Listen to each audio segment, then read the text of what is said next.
We know that in South Asia, there's a very large number of hotspots where communities are living in highly disaster-prone places.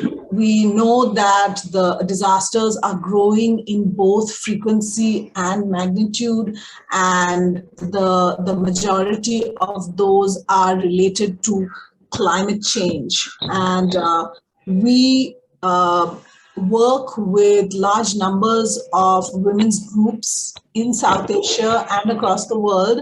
And these women's groups are really leading the charge against climate change by working hard to protect their families, coming up with innovative strategies to create safer communities and reduce the impact of disasters and climate change on their communities. That women's groups, far from being helpless victims, are very much leading the fight against climate change. And we need institutions more and more to recognize them as farmers and therefore then shape the technologies and policies and finance that they are putting into small farms and in ways that women can actually access and use this.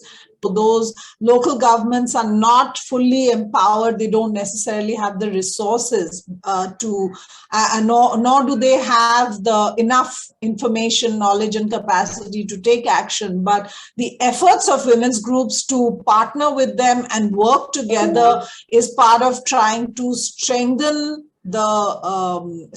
local governments and their ability to act together. And women's groups and organizations and networks along with local authorities can be quite a formidable force when they advocate together to national governments. And you can see very clearly from these examples how the government tries to leverage the history of organizing and the collective nature of women's groups, the work, the capacity, and the organizations that they've built over time, the trust that they've built. And you can see that where women's groups are well organized, the government invariably benefits from putting resources in their hands and giving them a role in distributing resources after disasters. The other issue which I would like all of us to come back to in the end is also about the fact that the discussion again, which is going to happen in the COP this year, which is the initiative of the least developed countries, is that of loss and damage. Now, nobody knows about the extent of household and neighborhood loss and damage that both man-made crisis and natural calamities produce on poor people. That is never calculated. That is never aggregated. That is never identified to recompensate these households and these communities, because their claims are not considered legal, their claims are not considered legitimate. The value of detailed documentation that can be disaggregated to the families, but aggregated to neighborhoods and to cities and across regions to show the extent and the volume of damage related impact it has on poor people's lives. I'm really hoping that at the COP, when this discussion is there on climate adaptation, women's groups who are organized will be counted as climate leaders.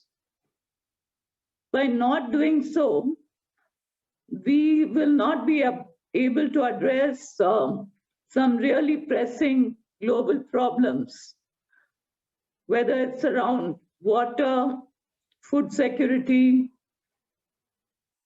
livelihoods, and so on.